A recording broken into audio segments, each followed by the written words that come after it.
I'm Annette.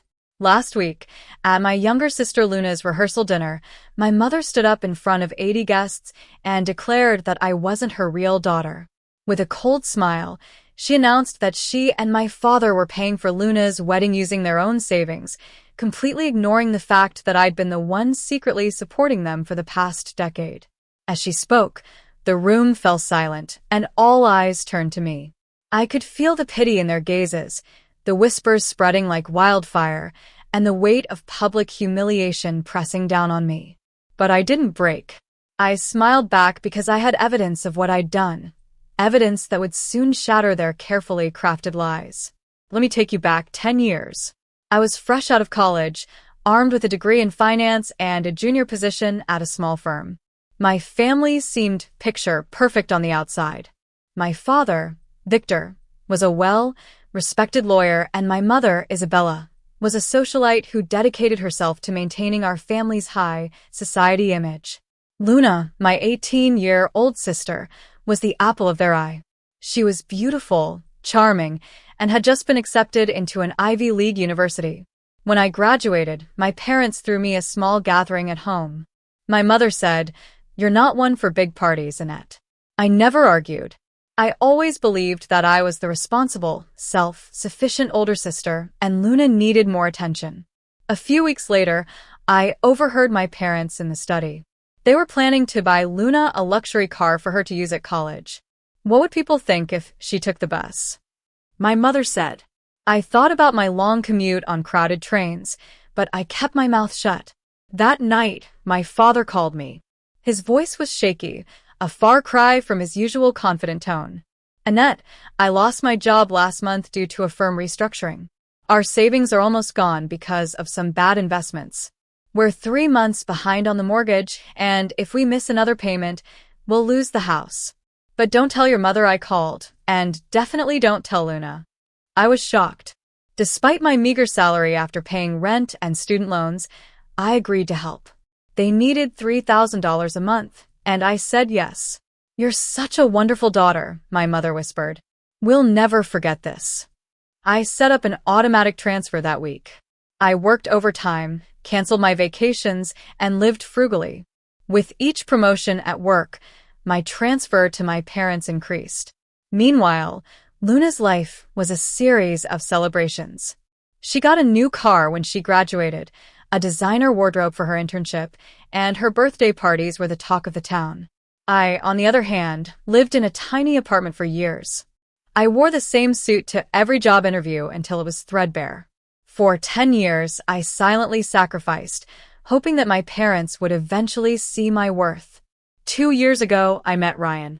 He was kind, understanding, but he couldn't understand why I lived the way I did. One night, he asked, "Annette, have you ever thought about buying a place of our own?" I looked at my bank account and realized that after a decade of hard work, I had almost no savings. Everything had gone to my parents. Then, Luna got engaged to Ethan, a wealthy heir. My parents were over the moon. They planned an extravagant wedding at a 5-star hotel. My mother called me every day to share the details, gushing about how they were sparing no expense. One day, I finally asked, "Mom, where is all this money coming from?" There was a long silence on the other end. "That's not your concern, Annette. This is Luna's special day." I persisted, and she hung up on me. I knew I had to find out the truth. I called Mr. Thompson, our family's financial advisor for the past 15 years.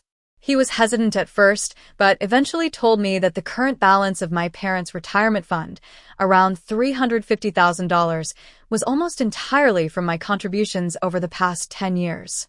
And they had withdrawn $80,000 3 weeks ago for the wedding. I decided to confront them at the rehearsal dinner. When my mother made that cruel announcement, I knew it was time to speak up. I stood up, picked up my champagne glass, and said calmly, "Actually, I'd like to add something to this toast." I turned to Mr. Thompson and asked him to confirm the source of the money.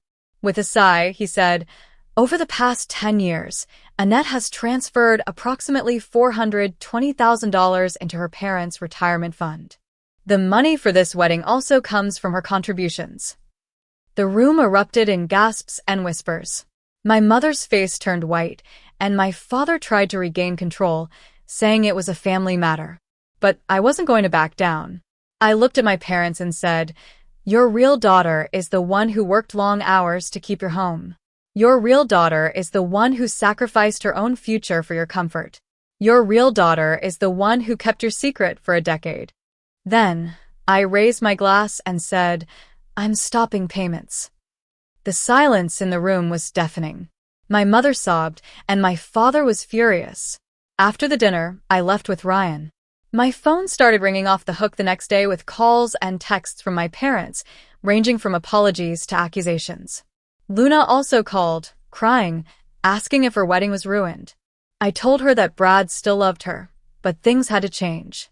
In the following weeks, the news spread through our social circle. My parents' friends and acquaintances started to look at them differently. 2 weeks before the wedding, they announced that they were scaling down the reception. 3 months later, I opened a savings account. Ryan and I started looking at apartments.